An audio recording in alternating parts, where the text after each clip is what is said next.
con esa idea no, con esa idea no, papá, no le gasta acá de nada. Chao,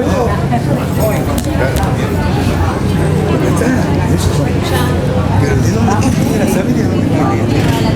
El año 80 no sé qué. ¿Sabes de dónde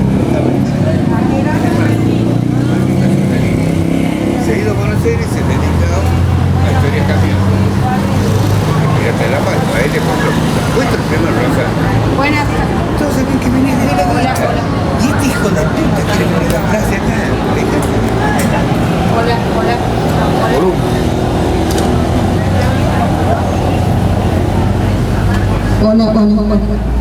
Buenas noches, ¿cómo están ustedes? Sí.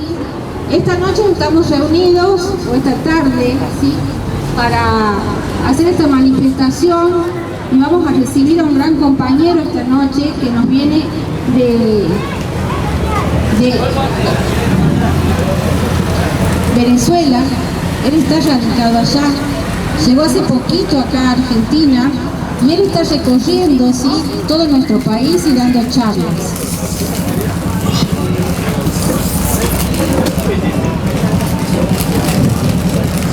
José Macho Luna nació en Tucumán, donde trabajó en el Ingenio Nueva Baviera hasta su clausura,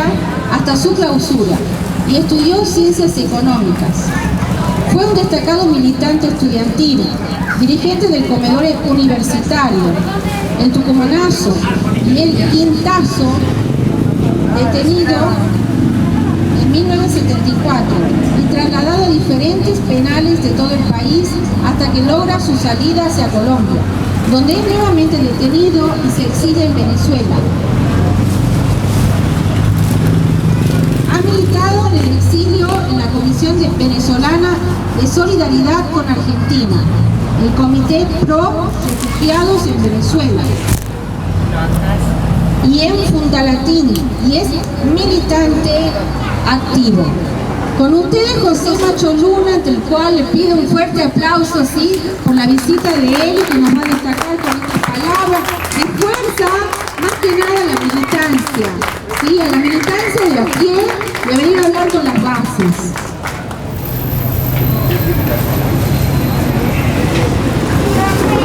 Buenas noches, muchísimas gracias por esta invitación y los felicito fundamentalmente por la actividad. Me parece una actividad brillante de reunirse en las esquinas, en las calles, como pueblo, y hablar, deliberar y hacer este tipo de intercambio. Vamos a arrancar haciendo un pequeño paralelo de la situación política que vive en este momento el mundo, ¿no? Creo que toda situación que nos toca a cada uno de nosotros en estos lugares corresponde a una situación mundial. Hoy por hoy, el imperialismo norteamericano, que después de la Segunda Guerra Mundial había quedado prácticamente con todo el poder del planeta, ha ido perdiendo grandes cantidades de países, territorios, lugares, influencias. En el año 1949 pierde a China, cuando Mao Zedong y la Revolución Popular de China se libera del yugo y del imperio de los Estados Unidos. Después, en el año del 54 al 75, la guerra de Vietnam, que es la última guerra donde Estados Unidos es derrotado. Es una guerra que implicó una participación muy masiva de todos nosotros a favor de Vietnam, a favor de la paz, y logró un pueblo con su lucha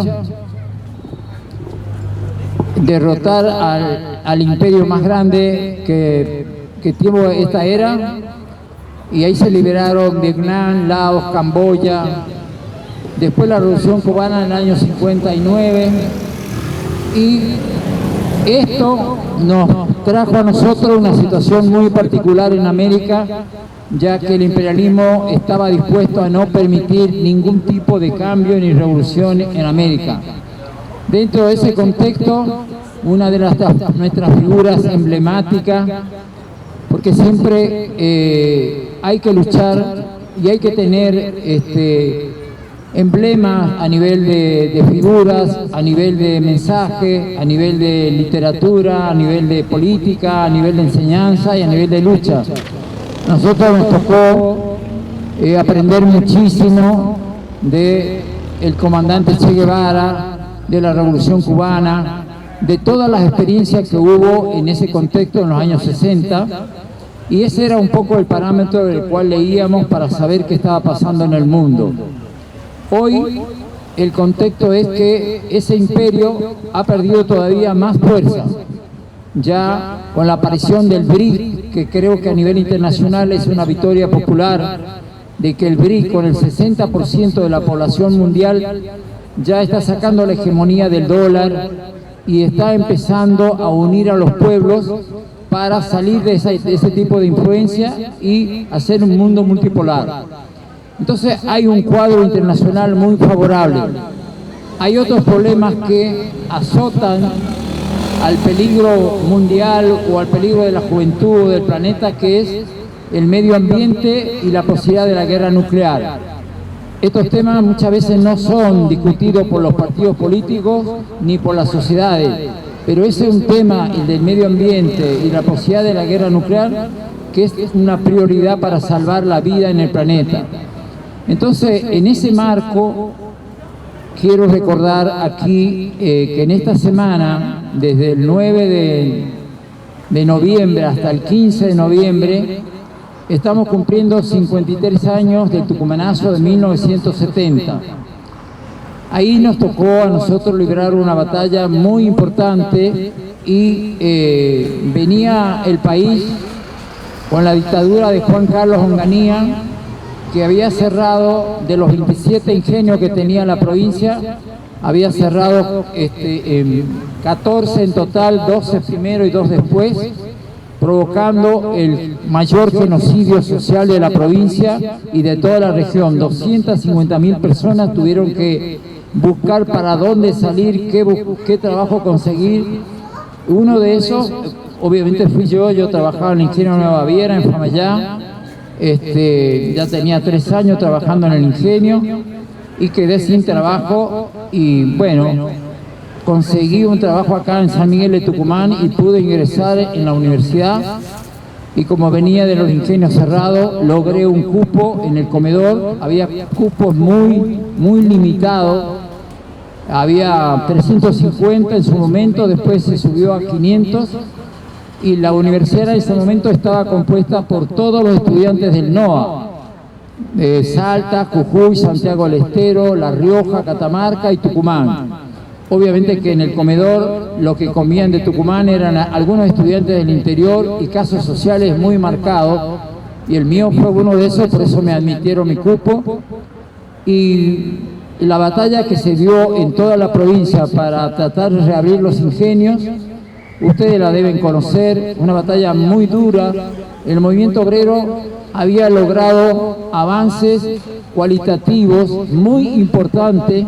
Prácticamente la clase obrera de Tucumán era una clase obrera muy lúcida, hacía planteos a nivel de control obrero de la producción, de expropiar todos los ingenios cerrados y quebrados, la libertad de cupos, la participación en el directorio de las empresas de los trabajadores, porque este famoso enriquecerse con el dinero público que tienen los empresarios, los industriales y la oligarquía, no tiene control de ningún tipo. Siempre ellos hacen esos tipos de negocios para enriquecerse y hacer grandes fortunas, y prácticamente no los controla nadie.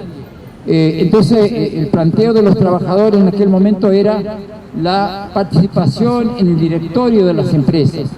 Todo ese avance que significaba prácticamente un control de la producción por la clase trabajadora y la población, también fue uno de los artífices que la oligarquía vino a cerrar los ingenios porque veía que en Tucumán se estaba produciendo un movimiento de conciencia capaz de llegar muy alto en lo que hace a un cambio en el país.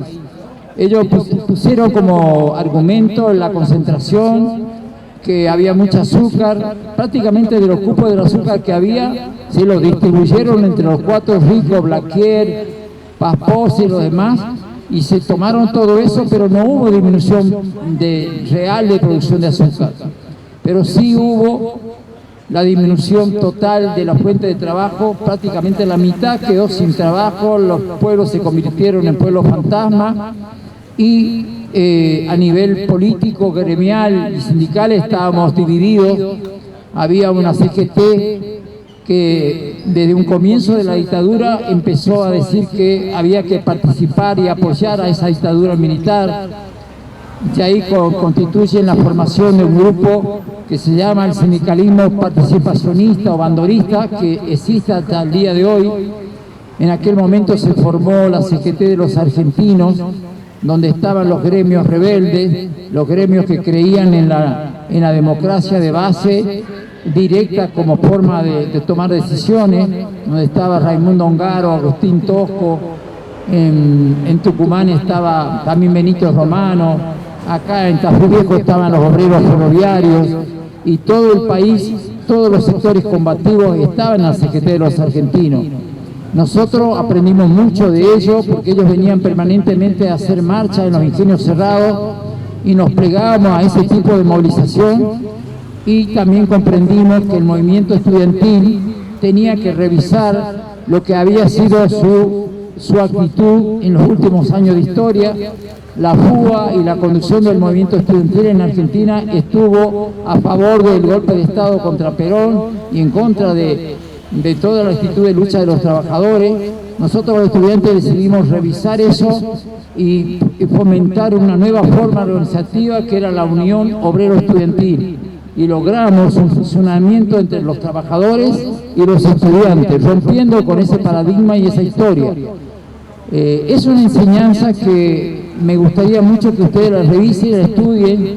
La forma de militar año tras año y década tras década va cambiando. Lo que es bueno en una época después puede no ser bueno. Hay que tener siempre un pensamiento crítico, una mentalidad observadora, una mentalidad de creación, una mentalidad de mirar para adelante y mirar para el futuro y no quedarse atascado en nada. Y eso es lo que hicimos nosotros, y realmente nos dio muchísimos resultados. Las posibilidades, digamos, de mantener el comedor universitario en los años 70 era casi imposible. Casi íbamos a correr la misma suerte que corrió Corrientes, que le cerraron el comedor y mataron al estudiante Juan Carlos Cabral, o Rosario, que ellos hicieron el rosariazo y mataron a Bello y a Blanco. El Córdoba hizo el Cordobazo, mataron una cantidad enorme de gente. Ya antes habían matado a Pampillón. Tucumán venía de la muerte de Camilo González en el año 1965 en el ingenio Bellavista. Los trabajadores hicieron un tucumanazo en esa época, tomaron la Plaza Independencia, la Casa de Gobierno, velaron al compañero muerto en la escalinata de la Casa de Gobierno. Entonces yo venía un poco con esa escuela del ingenio, de la lucha, de la toma de fábricas, de las ollas populares, y cuando ingreso al comedor y empiezan a decirnos que lo iban a cerrar al comedor, empezamos a buscar una forma de organizar a los estudiantes con el planteo de que no íbamos a permitir que se cierre el comedor. No había vida política en el comedor, los estudiantes se dedicaban al truco, a las peñas, a los bailes de la época, pero no había ninguna pancarta, no había nada que indique un protagonismo político y social. Pero sin embargo, nosotros empezamos a pegar papelitos en todas las mesas a los estudiantes: ¿qué van a hacer si cierran el comedor? ¿Podemos permitir que cierren el comedor? Etcétera, etcétera. Cuando llegó a mitad de año de 1970, decidimos hacer una asamblea en el comedor, los 500 comensales que comíamos allí, y la primera medida que tomamos era destituir a la comisión del rector que funcionaba. El rector Paz, que era un rector de la oligarquía tucumana, que estaba con los militares y funcionaba como uno de los interventores de los que estaban en esa época, tenía una comisión de delegados del comedor que eran unos alcahuetes del rector, no se preocupaban por los estudiantes, comían en un lugar especial, tipo menú. Entonces en la asamblea lo destituimos y los expulsamos del comedor, y a partir de ese momento elegimos una comisión de 6 compañeros en una asamblea a mano alzada. Se ponían los nombres en la pizarra, los 6 más nombrados, esa era la conducción. O sea, la asamblea decide quién nos íbamos a autoconducir. En esa asamblea yo salí elegido con muchísimos votos, como casi 480 votos de los 500. No sé si era por la actividad que hacía o porque era el único tucumano y las otras provincias querían que Tucumán esté presente, ¿no? Pero en realidad fue un comienzo muy importante. Empezamos a hacer un plan de luchas, empezábamos a marchar a las calles. El estudiante casi no tenía del comedor en su conjunto un nivel político. Nuestra primera consigna fue: queremos comer, y salíamos a la calle con un cartel que decía queremos comer, y recorríamos las calles, la Plaza Independencia, y después empezábamos a preguntarnos por qué nos quieren cerrar el comedor. Bueno, porque hay una dictadura militar. Después los estudiantes empezaron: hay que estar en contra de la dictadura militar. Después, ¿por qué esa dictadura militar? ¿Quién la puso? Bueno, la pusieron los norteamericanos, la pusieron el imperio, que nos considera un país de ellos, un criterio colonial, un criterio totalmente de tenernos como súbditos. Entonces, en contra del imperialismo. Y empezamos los debates, y empezamos a escarbar la historia, escarbar la economía, escarbar los motivos de por qué ellos querían el presupuesto de la educación, pasarlo al presupuesto de defensa, de represión, de seguridad. Ahí donde nos plantamos firmes, decidimos que íbamos a luchar. Habían cerrado Ingenio, había mucha bronca en Tucumán, mucha gente que había perdido, porque el cierre de Ingenio no solo fue una pérdida de los trabajadores, también los comerciantes, también los maestros. Las marchas que se hacían eran con los curas a la cabeza, con la fuerza viva en la cabeza en cada pueblo, y todo eso iba calentando el ambiente, la bronca, y logramos en el 1970, cuando vinieron el día 9 de noviembre de 1970 a impedirnos que comamos en la calle, vinieron a tratar de que ese día se cierre el comedor de la calle Muñeca, decidimos dar la batalla. Nosotros ya habíamos estudiado la situación. En este momento en Tucumán estaba al frente de la fuerza del ejército, el que era en ese momento teniente coronel, el general Videla. Él estaba al frente de la Fuerza Armada acá en Tucumán, y nosotros teníamos las residencias universitarias que estaban todo en el casco del centro de la ciudad. La dictadura, para impedir que los trabajadores entren a la ciudad de Tucumán, tenía la costumbre de cerrar las entradas, ya sea el puente de la banda Río Salí, o cerrar la ruta 38 que existía en esa época, porque la otra autopista no existía. Entonces decidimos que la fuerza nuestra tenía que estar de todo lo que teníamos dentro del casco de la ciudad.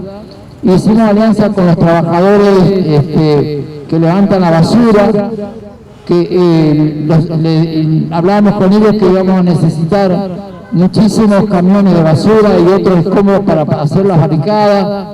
Teníamos una alianza con los trabajadores de UTA, que ellos nos avisaban por dónde andaba la policía. Ustedes recuerden que en esa época no había celular, no había estos micrófonos, no había nada. Nosotros teníamos que alentar en las calles a viva voz, no había otra manera. Y entonces dimos la batalla del comedor de la calle Muñeca. Esa batalla empezó a las 11:30, 12 con toda la policía provincial. Después nosotros logramos subir a los techos para evitar un poco morir gaseados ahí dentro del comedor. Intervino las fuerzas especiales de asalto de la Federal y duró la batalla como 2 horas. En ese interín, en el pasaje Padilla, que está detrás de la zona del comedor, en la avenida Córdoba, en la calle 25 de Mayo, empezaron a aparecer las primeras barricadas de los estudiantes que estaban en la residencia, de los trabajadores que estaban en la zona de la Plaza Irigoyen, del operativo Tucumán. Empezaron a aparecer mucha bronca y ese día en Tucumán se producen 20 o 30 barricadas desde la mañana hasta la noche y ahí nace el tucumanazo. Al día siguiente hacemos una asamblea en el patio de la universidad y concurren muchos gremios combativos, CETERA, los gremios de la FOTIA, gráfico, ceramista, una cantidad enorme de agrupaciones de otros gremios. El gremio de la universidad estaba manejado por Fatún y tenía un problema de que no le pagaban el retroactivo hace 13 años.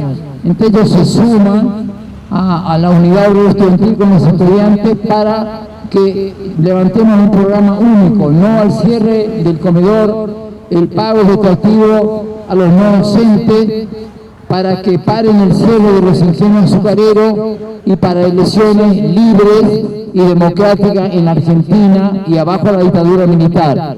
Esos eran los 4 ejes fundamentales de unidad que teníamos los estudiantes con los trabajadores y el pueblo, y salimos el día siguiente, el día 10 de noviembre, hacia el centro de la ciudad. Cuando empezamos a marchar hacia el centro, nos traen una foto que la policía de la provincia se declaró huelga. Tenían problemas de salario y la mayoría de los policías obviamente eran gente que en última instancia eran de los barrios pobres y conocían nuestra lucha y se negaron a salir a reprimir. Entonces ese día tomamos casi 40, 50 manzanas desde el centro de la avenida Córdoba hasta la Plaza de Orrego. La participación de la población cada día se hacía más solidaria. Nosotros no necesitábamos buscar comida, agua, ni cosas para la barricada, porque casi de todas las casas sacaban muebles viejos, sacaban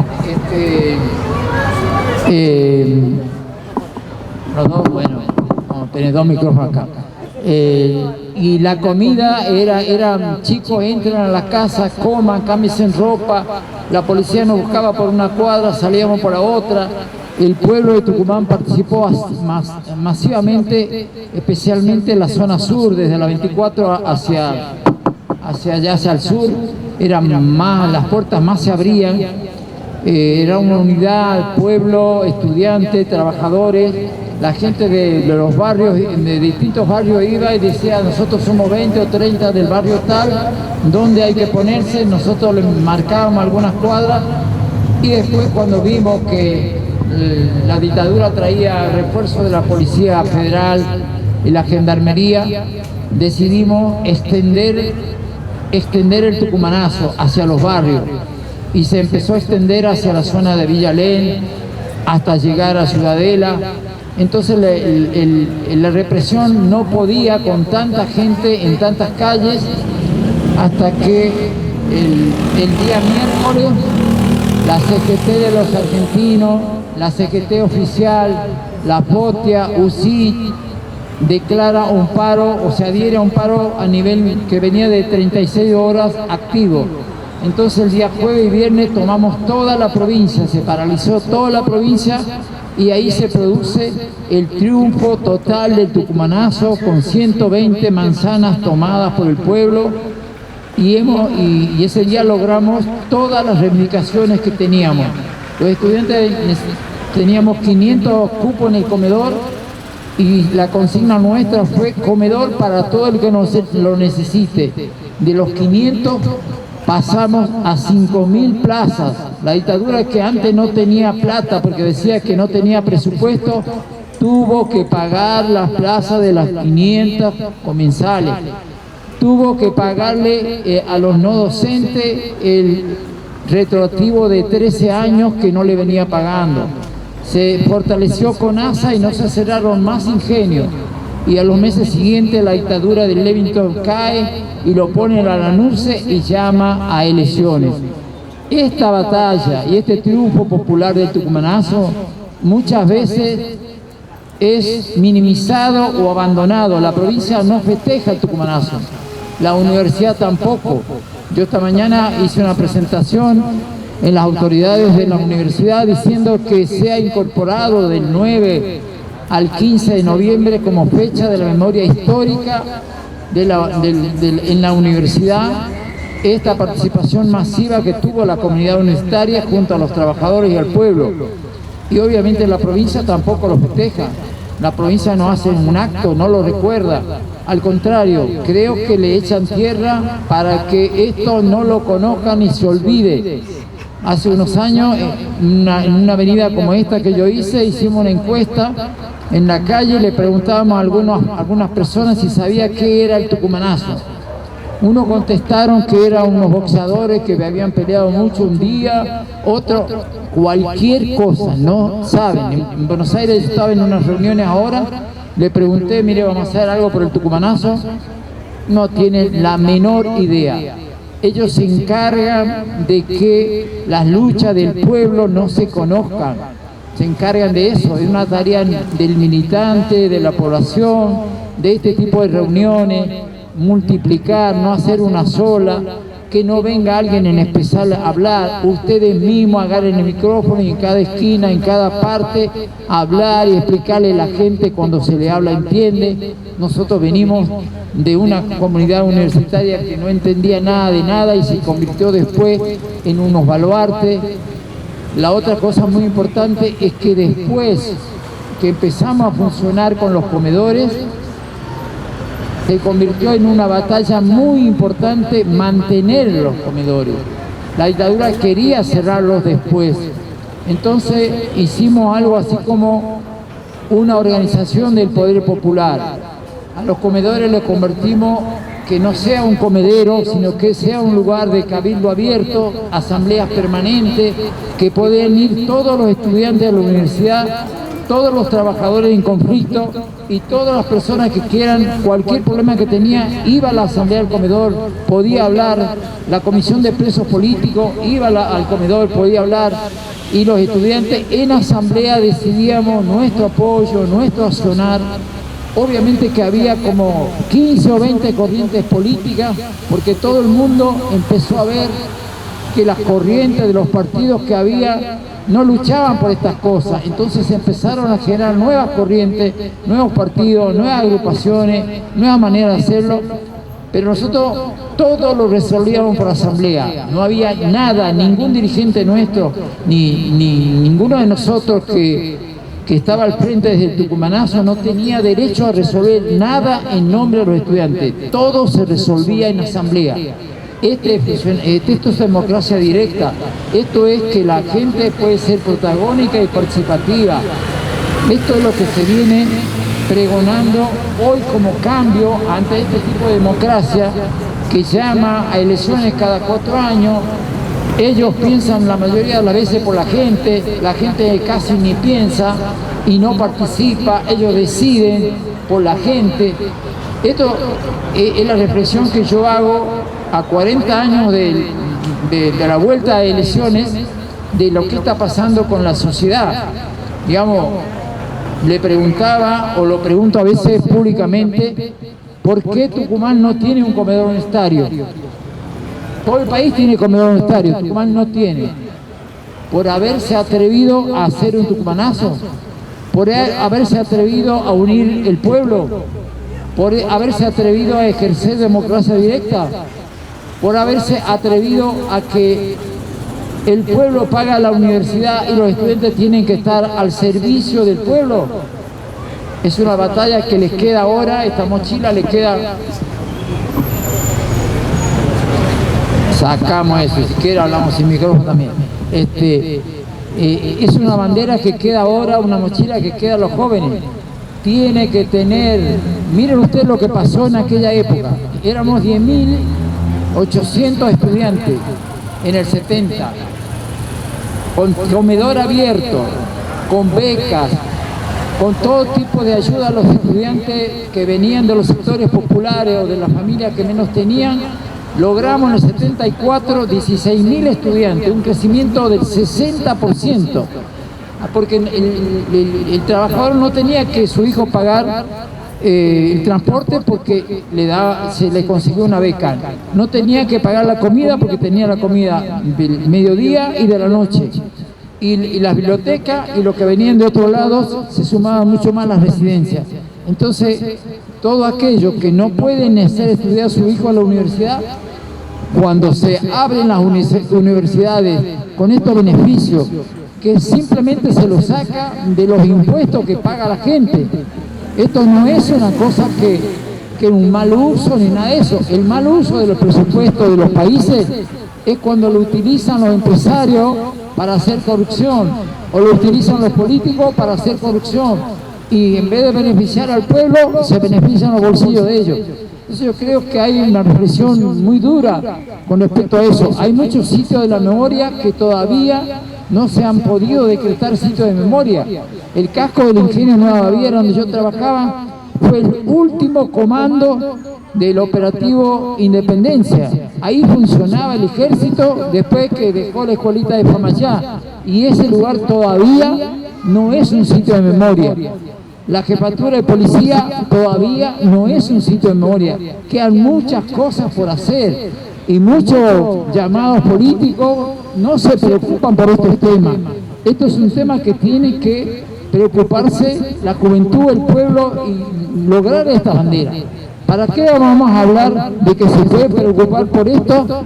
Algunos candidatos, o este candidato que apareció ahora, reivindicando el terrorismo de Estado, reivindicando que un militar argentino tiene que bañarse de sangre su uniforme, matando a su propio pueblo que lucha por justicia de su pueblo, a sus estudiantes, a sus mujeres, tiene que matarlo. Esto es lo que reivindica este otro candidato que apareció ahora, como que inventó la libertad. La libertad, la que quieren es la libertad de que puedan seguir matar libremente haciendo negocios. Nosotros teníamos una práctica de profundizar todos los temas, estudiábamos nuestras carreras y estudiábamos todo lo que pasaba para no dejarnos engañar por estos sectores. Es muy importante que la juventud lea, estudie, analice, profundice, haga cursos de formación política. Cualquier persona tiene que saber de política, saber que se meta o no es otro tema, para no ser engañada, manipulada. El capitalismo es lo único que ha fracasado como sistema de organización en el mundo. Miren ustedes ahora los máximos representantes del capitalismo mundial como Soros, Bill Gates o cualquiera de esas grandes corporaciones han llegado a la conclusión que en el planeta Tierra sobran casi la mitad de los habitantes, que 8.000 millones de habitantes el planeta no lo resiste, que hay que ver cómo se llega a la mitad de lo que habita en el planeta Tierra. ¿Y cómo se va a llegar a la mitad? Van a inventar miles de pandemias, van a inventar enfermedades, van a suprimir beneficios, van a producir tipos de muerte o de guerra, no hay otra. ¿Quién puede salvar que caigamos en esas manos? Un pueblo consciente, formado, organizado. Este pueblo tiene historia, Tucumán tiene historia, y no historia negra, y no historia de lucha, historia que se paró desde Belgrano. ¿Quién paró la última arremetida del Imperio Español cuando lo paró Belgrano en la batalla de Tucumán? ¿Y quién consiguió todo este tipo de cosas? La gente en el tucumanazo paró el cierre de ingenio. Entonces el poder está en la gente, el poder está en el pueblo. Tenemos que volver a que el pueblo sea protagonista. Esto es muy importante. Hay libros que estamos escribiendo, cosas que estamos haciendo. Si quieren y les parece, y a mí me gusta hacerlo, yo podría con esta introducción o esta parte del tema dejar abierto a algún tipo de pregunta. Había un tema que se mencionó que era la construcción del poder popular. La construcción del poder popular pasa por empoderar al pueblo.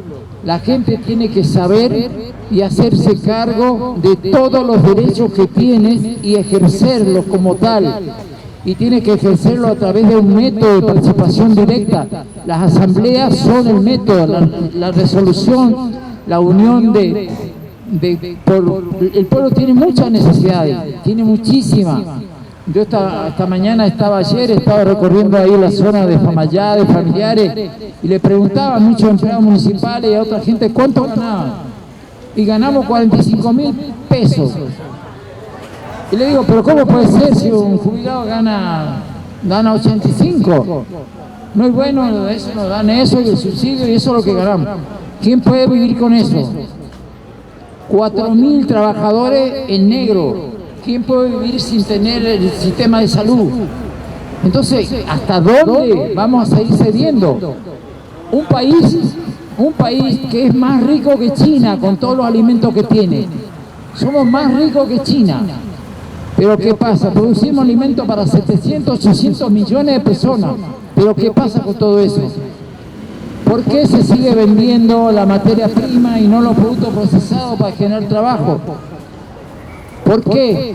Porque simplemente le hacemos la venia al imperio que dice que nosotros no estamos destinados a hacer productos. O porque los gringos se van a enojar. Que se enojen los gringos. Ellos cuando no quieren algo que no les conviene no lo hacen. ¿Y por qué nosotros tenemos que seguir sin hacerlo? Si ejercemos lo que se llama la soberanía, este país tiene riqueza para no tener ningún problema, ni pedirle nada a nadie. ¿Por qué ocurre todo esto?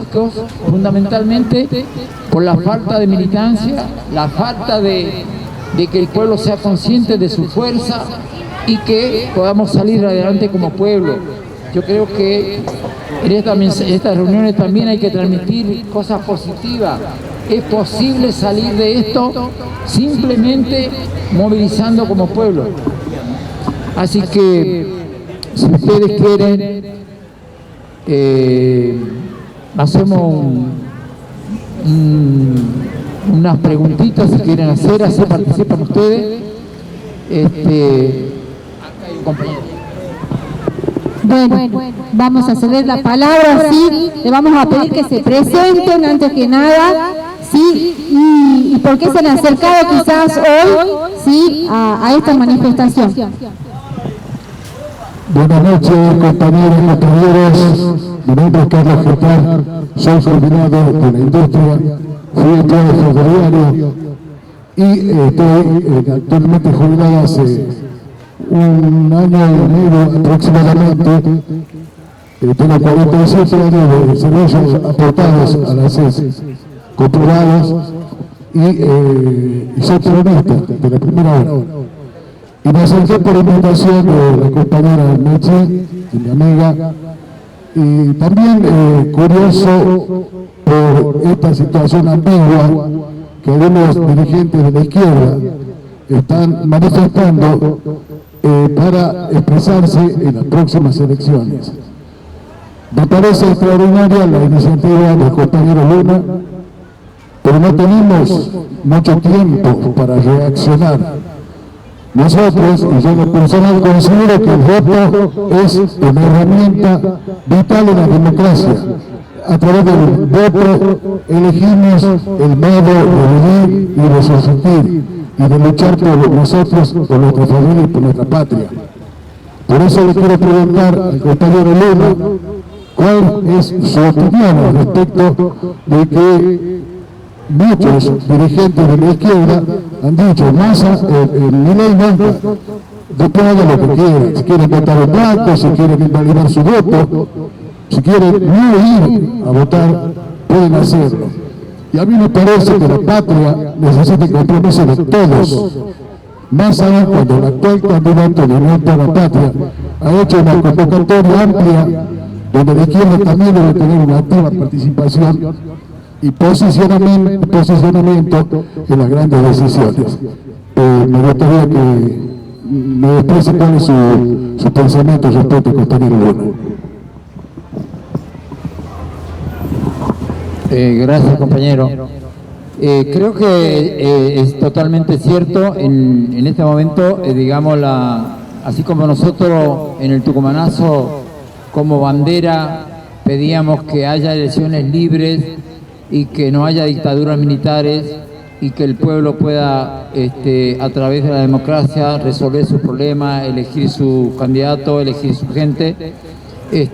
Hoy por hoy, obviamente que la democracia que tenemos hay que profundizarla muchísimo, pero hay una elección en puerta y hay un candidato que está haciendo apología de todo lo antidemocrático y lamentablemente las leyes que se han puesto hasta ahora, que digamos cualquier sector que tenga un pensamiento fascista no debería participar en un sistema democrático porque atenta contra eso y lleva al odio, al crimen, a la muerte, al conjunto de la población, ¿no? Me acuerdo que la Cámara de Diputados, después que eligieron a Bussi para un cargo, no lo dejó asumir, ¿no?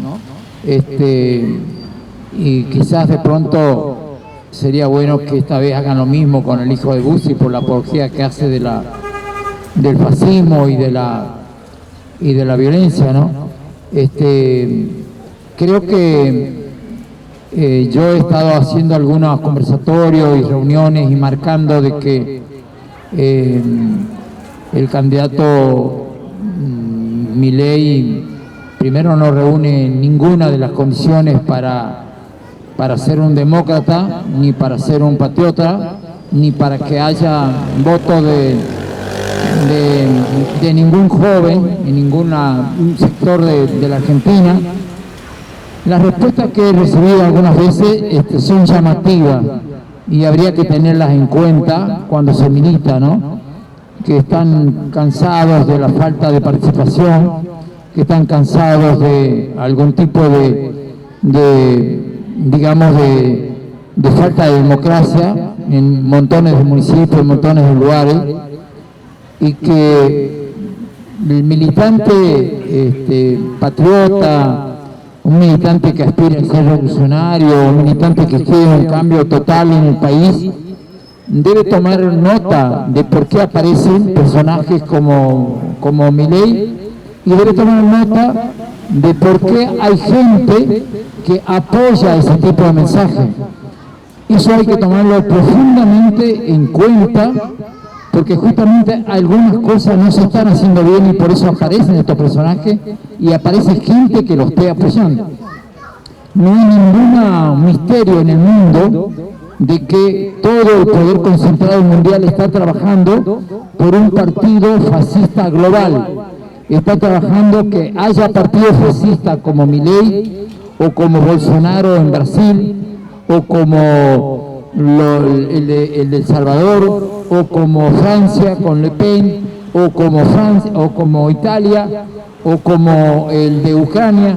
Ellos están trabajando sobre promover el partido fascista global, que en todo el planeta vuelva el fascismo. ¿Qué significa para todas las comunidades? Que aquel que no está de acuerdo, que hizo el fascismo. El fascismo mató a 40 o 50 millones de personas, tanto en la Segunda Guerra Mundial como en las cámaras de gas.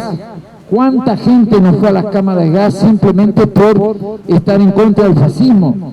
O sea, lo que se viene con este candidato es terriblemente delicado y toda nuestra juventud que hoy quiere libertad la van a llevar a la guerra. Van a decir que no sé si cómo interpretan algunos la definición anoche de Milei diciendo si iba a haber o no relaciones con China y Brasil. prácticamente dijo que no iba a haber relaciones con ellos, que solamente ventas del sector privado. O sea que quiere decir que vamos a romper relaciones con Brasil y China, le vamos a declarar la guerra a Brasil y China, vamos a mandar jóvenes nuestros a matarse con los jóvenes brasileños. Entonces yo creo que es realmente una tragedia para la Argentina y para la familia que ese tipo de personajes hayan logrado llegar a algunas familias y con la bronca y el odio de algún problema no resuelto, o de algún sistema que no funciona, o de algún político que se enriquece, todo el mundo se da cuenta que están llegando a creer que esa es la solución. La solución no es esa, la solución es organizarse como movimiento popular y luchar, promover candidatos desde el pueblo, promover candidatos desde la asamblea de vecinos, impedir que ganen candidatos vendidos, candidatos que hacen negocio de la política.